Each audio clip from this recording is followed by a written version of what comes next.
All right, I'm back. Here's an interesting game. How much would you pay for $1? So here's the rules, okay? Bidders are not allowed to talk to each other. Bids are made in 5-cent increments, okay? The two highest bidders must both pay what they bid, even though the dollar only goes to the highest bidder. And so at first, I mean, let's just, oh, I bid 5 cents, and somebody's like, well, gee, I'm going to spend 10, I'll bid 10 cents for $1. Give me a break, and the next one 15, 20, 30, even up to 95 cents. People are like, oh, yeah, sweet, I'll bid 95, and then comes the bid for $1. And the person goes, why would I pay $1 for $1? Because if I don't pay $1 for $1, I'm stuck paying the second highest bid 90 cents. Oh, and I get nothing. I'll pay $1. The next bid is critical, and now the bid is $1.05. I got to spend $1.05 to buy $1? That's right, because if you don't bid $1.05, you're going to be stuck paying 95 cents, and you'll get nothing. And so what happens is this goes on and on and on, up to $1.20, up to $1.80, up to $3, up to $10. And finally, I was like, $10.05. And the next person's like, okay, I have to bid $10.10, otherwise I don't even get the dollar and I lose my 10. And at some point, of course, the game collapses. But this silly little game is clearly a game where each person looking out for their own selfish best interest creates a situation which is not good for anybody. All right, the tragedy of the commons, however, is all too real. This is a big, big one. The commons is any shared resource, anything that you share, and that could include air, water, energy, food supplies, anything. What happens is individuals consume more than their share. And what happens when an individual consumes more than their share, they individually gain more. But the cost of their extra consumption gets dispersed to everybody, and everybody has to pay a little bit more. So let's take a look. It's called the tragedy of the commons because it originally came from sheep grazing. The commons was something they would refer to in, say, England. Commons was areas in the city which was owned by the collective village. And in that area, everybody's allowed to graze sheep. And of course, they have a setup where, every farmer puts in 5 sheep, and they're grazing there on this common land. And everything is happy. Life is cool because the amount of grass that the sheep eats equals the rate at which grass grows. They call this situation saturated. It's just perfect. Sheep equals grass growth. Now, Farmer Brown looks at this situation and goes, okay, I got 5 sheep there. But you know what? 5 sheep is all right because it pays my bills. But my kid has been screaming for an Xbox. All right, I need the first 5 sheep and the income I receive from those 5 sheep just to pay my bills. Now, what about that Xbox my kid wants? Shit, I know. If I slip a 6th sheep out onto that pen and keep 6 there, then the income from that 6 sheep could equal an Xbox. Sweet! But meanwhile, what happens? Farmer Brown says, it's just 1 extra sheep. I mean, come on, there's 100 of us in the village with 5 sheep each. There's 500 sheep out there. What's 501? All right? And Farmer Brown is right. 500, 501, it doesn't matter. But of course, Farmer Smith is thinking the same thing because his wife wants a new something. I don't know. Wives always want a new something. And Farmer Jones or Smith or whatever is the third one also is thinking the same thing. And each and every farmer is thinking the same thing. And pretty soon they all have 6 sheep in there. But guess what? They were already saturated. The rate at which the grass grows is equal to the rate at which 500 sheep eat. And so now what do we find is that the common resource is being dwindled faster, and now every single sheep is going to suffer. They're going to be skinnier. And so what will eventually happen is collapse, okay? As is evidenced up in Newfoundland here. Up in Newfoundland, they have these waters off of Newfoundland, the Grand Banks of Newfoundland. And they had fishers that had the same scenario. Every fisher person, I don't want to say fisherman because I'm not sexist, right? Every fisher person pulls out 500 pounds a day. But one fisher person says, 500 pounds pays my bills, 600 would give me something extra. That would be what my wife was looking for that vacation down to Banff, I guess, right? If you're Canadian, I guess Banff is where you go. And so what do we find? Each individual fisher pursuing their own, remember the definition of conflict, each individual fisher pursuing their own selfish best interest creates a situation which for the collective is worse. You know what happened up in Newfoundland is the fisheries collapsed, okay? Because the rate at which they took fish out was faster than the rate at which new baby fish could be born. And so all of a sudden this entire Canadian province, whose entire economy was based on nothing but fishing, was dead, collapsed.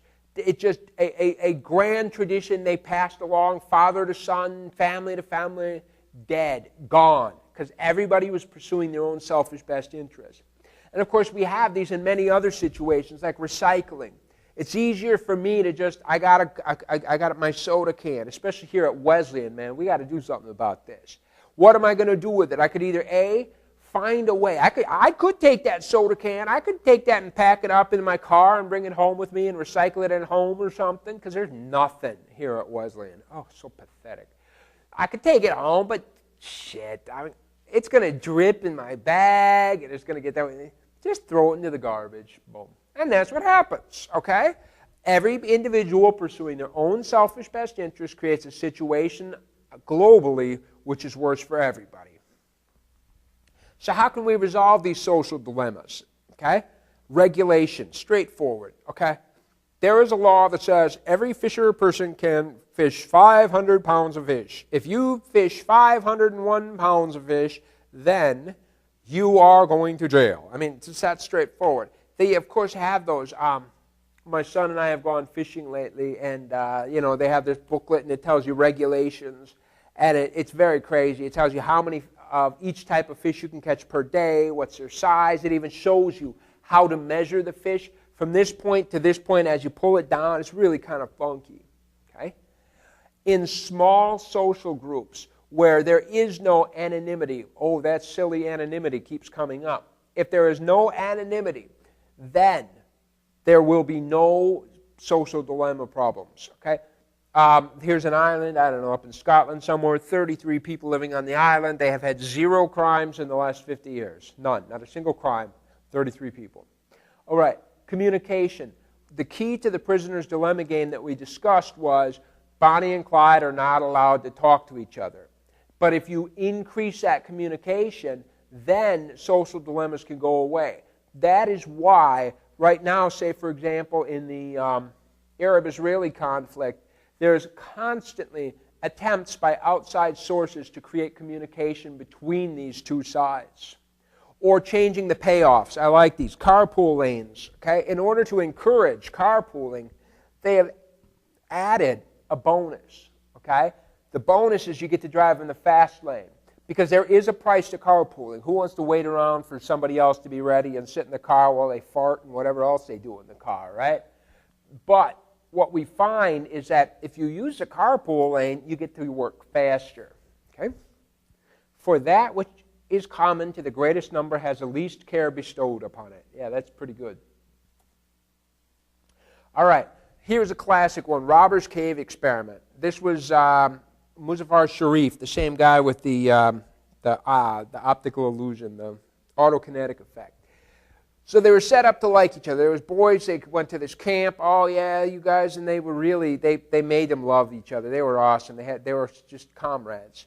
Then what they did was they split themselves up, Sharif split them up into 2 groups, the Rattlers and the Eagles. All right? You're a Rattler, you're an Eagle. It was a random assignment. And then had competition, games and stuff. All right?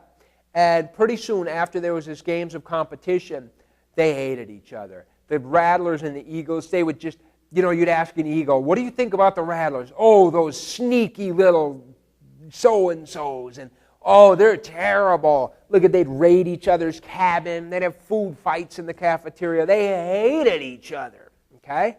It was so simple. Competition creates conflict. It's that simple. Well, taking this forward, it turned out what Sharif did was he did not just want to see how to create this conflict, but he wanted to show how to resolve it. So what he did was he set up scenarios where the Eagles and the Rattlers were required to work together to solve a common problem. The camp bus broke down, And the only way they could get it back or fixed was if the Eagles and the Rattlers both got out and pushed together. He set up one where the camp water supply got disrupted, and the only way that they could solve this problem is if the Eagles and the Rattlers worked together to form like a bucket brigade or something like that. I don't remember exactly, but he set up a larger goal that could only be solved by working together. Okay? Worked out quite good. We'll look at that result later. We've seen this equity when we talked about marriage and love, but here it is again. Equity is achieved if I perceive that my outcomes, what I what I receive, divided by what I put into it, is equal to what you get out of it and put into it. Okay? And we talked about this as far as romantic marriage and stuff. Well, you might as well talk about it in any social relationship. As we said, conflict is a perceived incompatibility. All right. White reviewed, I don't know who that is. White reviewed 10 wars from the last century and found at least one of the following every time. Underestimating the enemy's strength. I'm still remembering at the beginning of the Iraq War in 2003 or 2, or what, I guess it was 3, the Iraqi foreign minister, Tariq Aziz, he's out there, we will prevail, you know, and he just totally believed it. He really believed that things were going to happen in his direction. Overestimating the leader's power, okay, that's really a big deal. Clearly, in the beginning, in the Iraq War, we totally overestimated how powerful Saddam Hussein was. We really did. We just assumed he was the be-all and the end-all, okay? Rationalizing one's own motives. Tell me who doesn't think that their side is right in a war, okay? Always. Mirror image perceptions. This is just, like here's, they're inspecting for hanging chads in the 2000 election, Bush and Gore. And of course the Bush side is saying, I just want a fair count. And the Gore side is saying, I just want a fair count.